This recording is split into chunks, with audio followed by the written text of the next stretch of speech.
Okay, let's get into chapter 2. Chapter 2 is about her parents starting their life together. Once married to Jamie, Lynn's family cuts her off financially and she becomes poor. Then her brother Brian is born. Her dad has a series of jobs that he can't hold down because of his drinking. And she goes on to say that Lynn told her that Lynn's father passed away shortly after they were married. So that's Brittany's grandpa, Barney. He was in a car accident. And after that, Jamie goes on a bender. He misses Brian's first birthday. He misses Christmas morning. So then Lynn is like, I ain't doing it. And she moves back with Lily and is going to file for divorce. But then June steps in and his new wife, and they convince her to get back with Jamie. And then for a while, everything was good. Jamie starts a construction business. He starts a gym. He starts making good money. He starts being like one of the well-off guys in town. They start having big crawfish boil parties. In regards to her parents, she says, quote, I always assumed their secret ingredient for staying up all night was speed. Very next line, quote, my mom opened a daycare center with her sister, my Aunt Sandra. Okay.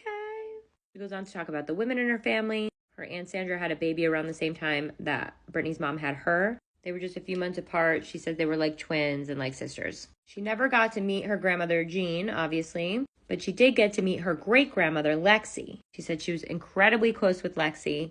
Lexi did not like Jamie, so she would take Brittany. They would spend a lot of time together. They would have sleepovers. Until one time, Lexi, when she was getting older, got in a car accident with Brittany in the car. And then Lynn was like, you can't drive my kid around anymore. And that sounds like it was very traumatic. She felt like she lost the most important person in her life. It's kind of unclear to me how old she is during all of this. Based on the chapter that follows this, I feel like she has to be under 4 years old. But these paragraphs follow the paragraph that says she was just born, so I'm unsure. The end of the chapter says that she liked to hide in cabinets when she was a kid. Quote, hiding was one way I got attention. She also says she couldn't get enough of singing, dancing, and gymnastics.